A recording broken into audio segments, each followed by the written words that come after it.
Extreme Collectibles here, very, very excited. I'm so excited because I have a Queen Studios piece in front of me. This is actually my second Queen Studios piece, but it is my first Queen Studios life-size bust. I have two others on order, and depending on how this review goes, I may order more that are coming out. Right now, busts are kind of like the thing, and every collector is, should I stop with quarter scale, third scale, and go with busts? It's a tough decision. So, I talk about busts a lot. Interesting. But let's dive into this review.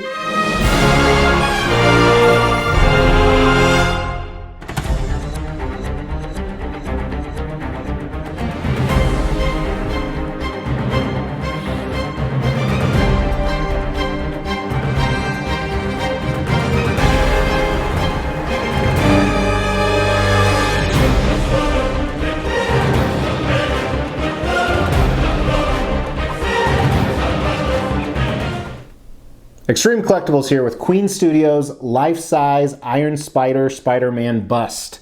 So I'm so excited about this piece, as I said in the intro, so let me get the dimensions before I forget. So height-wise, we are right at 25 inches. Depth is kind of difficult, but it's right around 19. And width, also very difficult, is I would eyeball it at 21, 22. Check out Queen Studios' Facebook page for specifics. So the edition size on this was $500, and it cost either $1,000 or $1,100, I couldn't remember, plus shipping. I actually bought from a distributor I never bought from before because everybody else was sold out.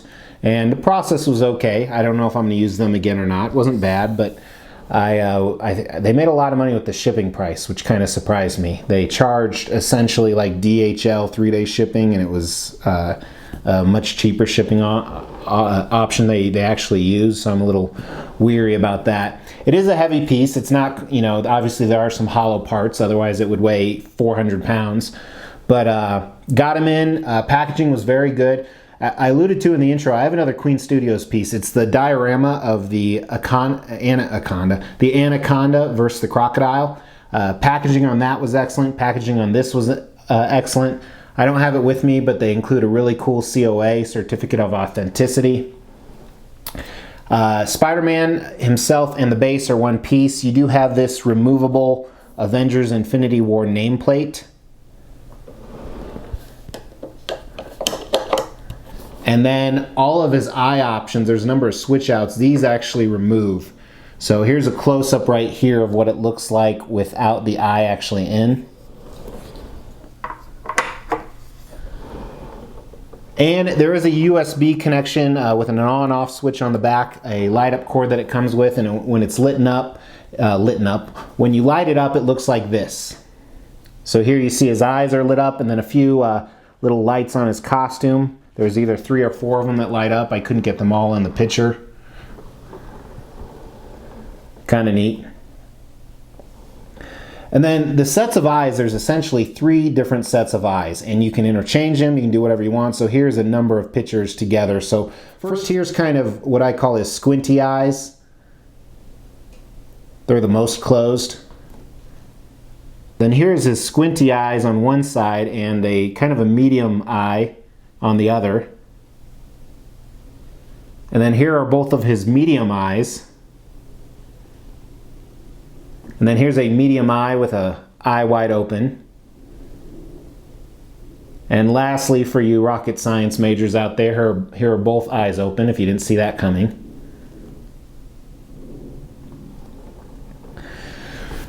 So that's kind of all the background info on this guy. When we talk about the sculpt and paint and concept and stuff, it's weird because it's a bust. I've only reviewed one other bust on my channel. It was a custom pumpkin head bust. I think that's the only one I've reviewed. I'm looking over there because I have a wall full of busts. But anyway, I bought this guy because I have a custom Venom and a custom Carnage bust at my office with my Carnage display. So it was Queen Studios. It was one of the cheapest busts they've ever had. $1,000 is cheap. So I thought he'd go well with those two. So I'm really excited about that. I'm going to take him back to my office tomorrow, so I don't have a picture of the display, but someday I'll do a tour of my office.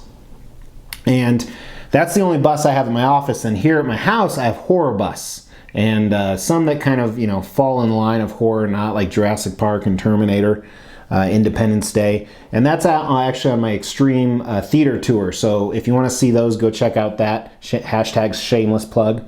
But that's why I purchased him, so I think he's going to look great.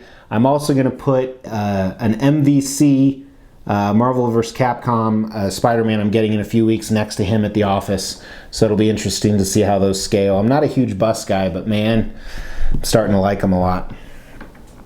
So concept and design is pretty easy on this. This is from Avengers Infinity War, where the MCU, that's the Marvel Cinematic Universe version of Peter Parker and the Iron Spider bust.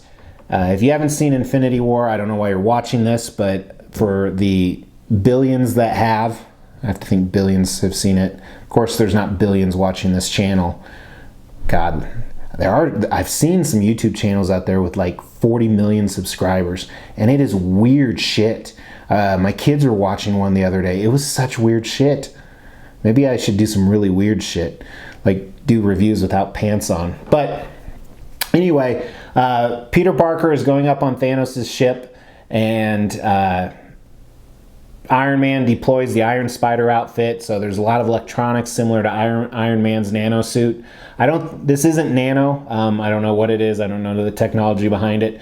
So that's when he first gets in this suit, and then it's the Iron Spider is kind of what he's known for. I don't know if he's still called Spider-Man or not. Someone kind of comment on that. I think he is. It's just the Iron Spider suit. But so here's the bust, and he's kind of lunging forward, and I really like this pose. As you see, right, you know, I've been kind of on the side here showing the different angles of it. All the different angles look good. So I kind of like that. It's kind of action, kind of dynamic coming at you. When you have a masked bust, you really can't do any expression on the face or anything like that. But he looks very serious. He looks like he's ready to kick some Thanos ass. So I'm a big fan of Tom Holland as, that's his name, right? Is that the newest one? Tom Holland as Peter Parker. I like him better than the other Peter Parkers of the past. Yeah, that's his name. Tom Holland, because Tobey Maguire was the first one, and the second one was Anthony. What was his name? Someone please comment on it. But Tom Holland, very cool Spider-Man. And what's weird about this is, this looks like an adult to me. And I don't know how I can tell that with a mask, but it really looks like an adult. And maybe that's what Spider-Man looks like. I'm just ranting on now, but very excited, as you can see. So let's talk about the paint and sculpt. And it's going to, as I said before, it's going to be a little bit difficult. The paint is interesting. We'll leave it at that. And the sculpt, there's some parts to it that are sculpt and some that are just more engineering. But starting at this black base here, this is really, really cheap looking, to be honest with you, which is a huge disappointment, Queen Studios. It looks like plastic. I don't know if it's the paint, or I don't know if it's because it is plastic. They do have kind of some circuitry that kind of reminds me of Thanos' ship all over it. And same with this nameplate up front. It's plastic. I don't really want to have this here, but if you take it out, you'll see right here the big gap that it leaves. So I may not put this in, but either way, I don't like the way it looks. And even the black part that comes out of the base, before Spider-Man's costume starts, there's some gold striping on the back as part of the Iron Spider suit. This looks a little bit better. It doesn't look as cheap. Reminds me of a mannequin in a store. So I think a lot of opportunity on the base. I know this is one of their cheaper pieces. I really hope the other pieces I have coming, because those are 1,000 and one is 3,000. They better not be like that, otherwise I'm going to be very unhappy.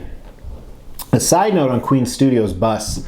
The reason I pulled the trigger on the expensive ones is I was really thinking about what they already have on the market. The Logan and the Heath Ledger. And you never see those for sale. You never see them secondhand sale. And the very rare times you do, the price is outrageous. So I'm thinking they're that good that nobody ever sells them. My theory might be wrong, but I'm not sure. So I'm going to kind of jump all over here because it's kind of the same thing throughout.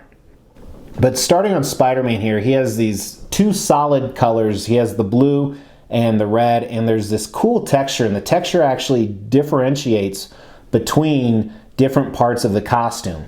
Some of it's these tiny holes that protrude in on both the blue and the red, and some of the blue, it's holes that actually protrude out. So I like how there's kind of a scientific method to the madness, if you will, and it has this shiny paint on it. One area I do see some opportunity on the paint is wherever it meets the gold. It's almost like it was half-assed.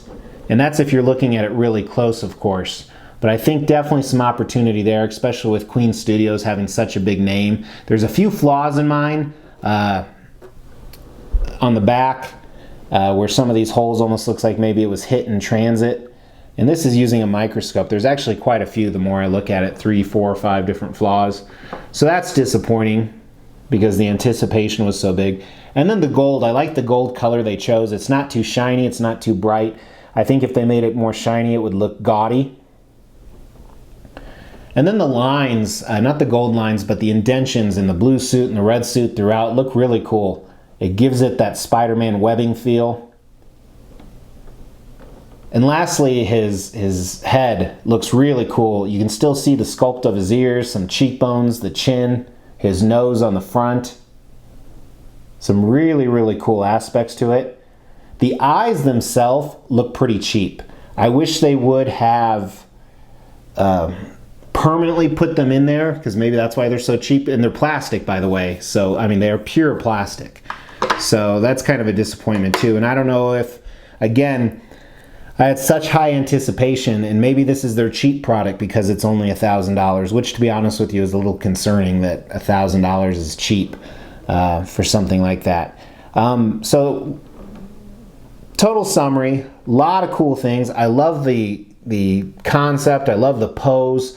From 2 feet away, I love it. You don't see the micro flaws throughout. I think it's going to go well with my other pieces. It's a showstopper for sure. I'm really excited, not excited, but I'm really interested to see how much attention it gets at the office. People think I'm a weirdo with all my statues, but everybody watching, you know how it is.